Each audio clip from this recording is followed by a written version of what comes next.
Allied HS और other exam जिनके भी आने वाले हैं 100+ क्वेश्चन की सीरीज का ये फर्स्ट पार्ट है, जिसमें आप और हम फास्ट रिवीजन करेंगे। आप इसे मॉक टेस्ट के रूप में लगाइए, क्वेश्चन मेरे साथ रीड करिए, वीडियो को पॉज कर लीजिए, अपना आंसर सोचिए, फिर देखिए कि आपका क्वेश्चन का आंसर सही हुआ या गलत। इससे आपकी 3 गुना ज़्यादा अच्छी तैयारी हो जाती है। नमस्कार दोस्तों, मेरा नाम है वियान और आप देख रहे हैं HPG के यूट्यूब चैनल। चलिए शुरू करते हैं।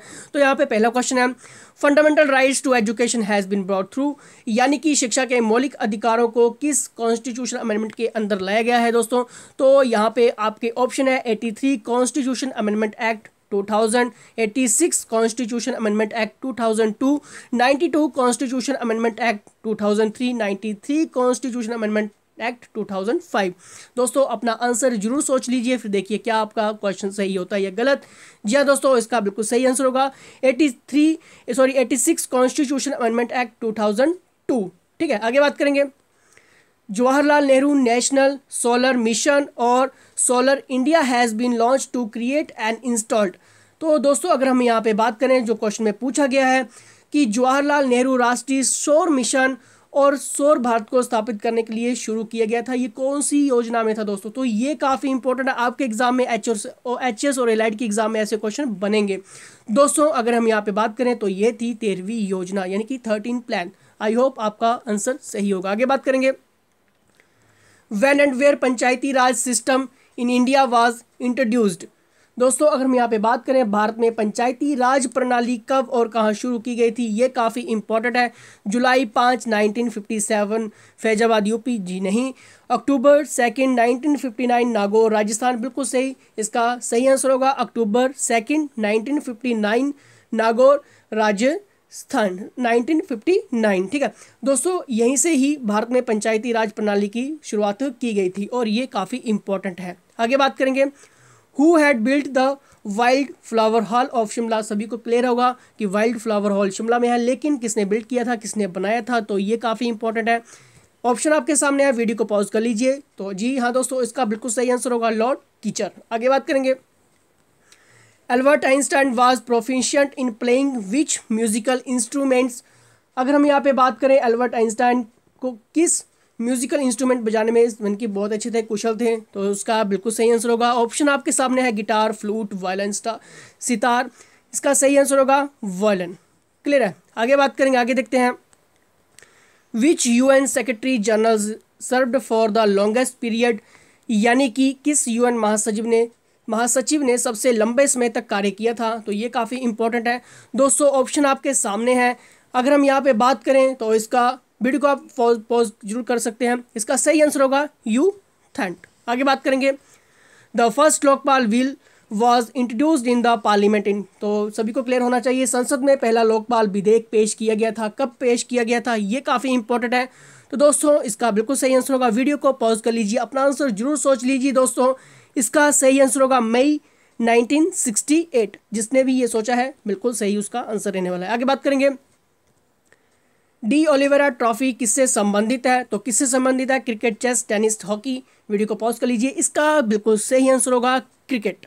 जिसने भी सोचा है बिल्कुल सही सोचा है। आगे बात करेंगे, Falklands island has been a dispute territory between. दोस्तों ये काफ़ी चर्चा में रहा था, ये पॉइंट इंपॉर्टेंट भी है। और ये अगर हम यहाँ पे बात करेंगे, फाल्कलैंड द्वीप समूह के बीच एक विवाद क्षेत्र भी रहा है दोस्तों। तो जिसने भी अगर क्लियर नहीं है, गूगल पर सर्च करके इसकी जरूर हिस्ट्री रीड कर लीजिए अपनी नॉलेज के लिए। इसका जो बिल्कुल सही आंसर होगा दोस्तों, ब्रिटेन और अर्जेंटीना। आगे बात करेंगे, name the Indian state which has the maximum percentage of educated unemployment person. तो कहाँ पे है दोस्तों, ठीक है, उस भारतीय राज्य का नाम बताइए यहाँ पे सबसे शिक्षित बेरोजगारों का अधिकतम प्रतिशत है। यहाँ पे बात ये की गई है, आपको दोनों लैंग्वेज में करवाया जा रहा है ताकि किसी को भी प्रॉब्लम ना हो। तो इसका जो सही आंसर होगा केरला। ठीक है, सभी को क्लियर होगा। आगे बात करेंगे, which of the following was capital of Raja Ranjit Singh of Punjab. दोस्तों पंजाब के राणा रंजीत सिंह की राजधानी निम्नलिखित में से कौन सी थी, सबको क्लियर होना चाहिए। अमृतसर, लाहौर, रावलपिंडी, पेशावर। तो जिसने भी ये सोचा है लाहौर, उसका बिल्कुल है सही आंसर। आगे बात करेंगे, which article of Indian enumerates fundamental duties of Indian citizens. यानी कि दोस्तों भारतीय का कौन सा जो लेख है भारतीय नागरिकों के मौलिक कर्तव्यों को मानता है, यानी कि आर्टिकल कौन सा है जो नागरिकों के फंडामेंटल ड्यूटीज़ को मानता है। ठीक है, तो यहाँ पे बात ये की गई है। तो article 50A, article 50B, article 51A, article 51B। दोस्तों इसका सही आंसर होगा आर्टिकल 51A। तो जिसने भी आर्टिकल से रिलेटेड क्वेश्चंस नहीं रीड किए हैं, मौलिक अधिकारों की बात करें, फंडामेंटल ड्यूटीज़ और फंडामेंटल राइट्स के लेक्चर अटेंड नहीं किए हैं, प्लेलिस्ट में जरूर चले जाना, वहाँ पे आपको पॉलिटी सेक्शन मिल जाएगा या डिस्क्रिप्शन में लिंक दे दी जाएगा, तो वहाँ पे भी आप इन लेक्चर्स को कंप्लीट कर सकते हैं, क्योंकि हमने यहाँ पे कॉन्स्टिट्यूशन अमेंडमेंट और साथ साथ में फंडामेंटल ड्यूटीज़ को क्लियर करके रखा हुआ है, जो आपके लिए बहुत इंपॉर्टेंट होने वाले हैं। आगे बात करेंगे, In which of the following parts of Indian are the largest reserves of mineral resources? दोस्तों यहाँ पे बात की गई है भारत के निम्नलिखित में से किस भाग में खनिज संसाधनों का सबसे बड़ा भंडार है। ऑप्शन आपके सामने है, west, south, north, south east. कौन सा होगा? जिसने भी साउथ ईस्ट सोचा है उसका होगा बिल्कुल सही आंसर। आगे बात करेंगे, which one of the following has the largest harbour in the world.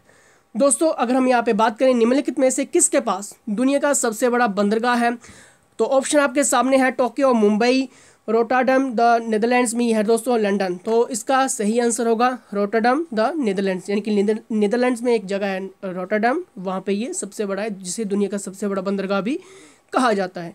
आगे बात करेंगे, आगे देखते हैं, Nagarjuna Sagar dam on Krishna river is located in. तो कृष्णा नदी पर नागार्जुन सागर बांध स्थित है, वो कहाँ पे है दोस्तों। तो जितने भी ये इंपॉर्टेंट पॉइंट्स हैं आपके एग्जाम में बनने वाले हैं, अगर हम यहाँ पे बात करें तो इसका बिल्कुल सही आंसर होगा आंध्र प्रदेश। आप आई होप आपका आंसर सही होगा। आगे बात करेंगे, the Yellowstone national park first national park in the world is located इन। दोस्तों ये सभी के सभी रिपीटेड क्वेश्चन है और आपके एग्जाम के लिए बहुत इंपॉर्टेंट है, अभी फोकस कर लीजिए। तो अगर हम यहाँ पे बात करें तो कहाँ पे दोस्तों, अगर हम यहाँ पे बात करें यानी कि येलोस्टोन की बात की गई है राष्ट्रीय उद्यान की। ठीक है, विश्व का पहला राष्ट्रीय उद्यान किस देश में स्थित है? कहाँ पे है दोस्तों? Mexico, south Africa, Canada, USA. तो कहाँ पे है? यूएसए इसका बिल्कुल सही आंसर रहेगा। आगे बात करेंगे, water is good coolant and is use to cool the engines of car, buses, trucks etc. It is because water has a high specific heat, low specific tension, high boiling point, low expansivity. दोस्तों अगर हम यहाँ पे बात करें तो पानी एक अच्छा गुड कूलेंट का इसमें प्रयोग होता है। ठीक है, सबको क्लियर होगा कि जैसे कि बसों में, कारों में, ट्रकों में उनकी इंजन को ठंडा करने के लिए इसका प्रयोग किया जाता है। जैसे कि आपने बहुत बार सुना होगा कि पानी, जो गाड़ी का पानी वो ख़त्म नहीं होना चाहिए। ठीक है, यानी कि उसमें चेक किया जाता है, बार बार उसके पानी को चेक, उसके लेवल को पानी को चेक किया जाता है। तो क्यों किया जाता है, इसका कारण क्या है, ये क्वेश्चन में पूछा गया है। It is a because water has अ कि ये ऐसा क्यों है, क्योंकि पानी एक क्या है। ठीक है, तो इसका सही आंसर होगा हाई स्पेसिफिक हीट, यानी कि उच्च विशिष्ट गर्मी। आगे बात करेंगे, which of the following continents the Indus mountain range longest mountain range in the world is located. सबको क्लियर होगा आई होप। ये जितने भी ज्योग्राफी से रिलेटेड क्वेश्चंस है, वर्ल्ड ज्योग्राफी से रिलेटेड क्वेश्चंस है, पीक से रिलेटेड क्वेश्चंस हुए, माउंटेन से क्वेश्चंस हुए, ये आपके एग्जाम में हर बार पूछे जाते हैं, और नदियों से क्वेश्चन हुए ये आपके एग्जाम में पूछे ही जाते हैं। तो क्वेश्चन में यही था कि निम्नलिखित में से कौन सा महाद्वीप यानी कि इंडस पर्वत श्रृंखला दुनिया की सबसे लंबी पर्वत श्रृंखला स्थित है, कहाँ पे है दोस्तों, सभी को क्लियर होना चाहिए। तो जिसने भी साउथ अमेरिका सोचा है उसका होगा बिल्कुल सही आंसर, राइट। आगे बात करेंगे, the Alps mountain range is not a part of which of the following countries. दोस्तों जिसने भी फ्रांस, जर्मनी, ऑस्ट्रिया, इंग्लैंड, कौन सा रहेगा दोस्तों? अगर जिसने भी इंग्लैंड सोचा है, ठीक है, उसका होगा बिल्कुल सही आंसर। दोस्तों ये काफ़ी इंपॉर्टेंट क्वेश्चंस है और हम यहाँ पे करने वाले हैं फास्ट रिवीजन। एक भी सीरीज़ यहाँ से छूटनी नहीं चाहिए, क्योंकि यहाँ से हम बहुत ज़्यादा क्वेश्चंस डिस्कस करने वाले हैं, चैप्टर वाइज रहेंगे सभी के सभी। Which of the following rivers does not drain into bay of Bengal.